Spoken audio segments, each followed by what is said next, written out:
ግን ምንም ሳይናገር ወጥቶ ሄደ። በዚያ ምሽት ቬነም ደካማ ጓደኛው ግሬስን ለራት ወደ ቤቷ መጣው። ጠረጴዛ ላይ እንደተቀመጡ ቬነም እናቱን መስበክ ጀመረ። ከመብላታቸው በፊት ግሪስ ጸሎት እንዲያደርግ ጠየቀው። ነገር ግን ግሪስ በቃላቱ ላይ ተሰናከለ።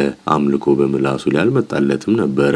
ምን ማለት እንዳለበት አያውቅም። ጸሎቱ በተሳሳተ መንገድ ደጋገመውና የቁጣ እሳት በቬነም ውስጥ እንዲፈስ አደረገ። ድንገት ተነስቶ ወደ ክፍሉ ገባ። ግሪስ ተከተለውና ለዚያች ትንሽ ስህተት በእርግጫና ቡቲ ዋጋ ከፈለ። በቀጣዩ ቅጽበት ግሪስን አጥብቆ አቀፈውና በጆሮ ውስጥ በቀስታ አንድ ነገር አንሾካሾከለት። በዚያው ምሽት የዋና አሰልጣኙ ከፍቅረኛው ከመምህርቷ ጋር ለራት ወጥተው ነበረ። በምሽቱ ወቅት ቬነም በክፍሉ ውስጥ ልብሱን ሲያወልቅ የሚያሳይ ቪዲዮ ታያቸው። አሰልጣኙ ደነገጠ።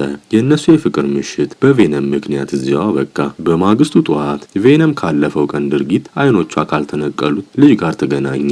እየሳቀች ትላንት በክፍሉ ውስጥ ልብስን ማውለቅን ወድጄዋለሁ። ለምን እንደሆነ አላውቅም፣ ግን ሌሊቱን ሙሉ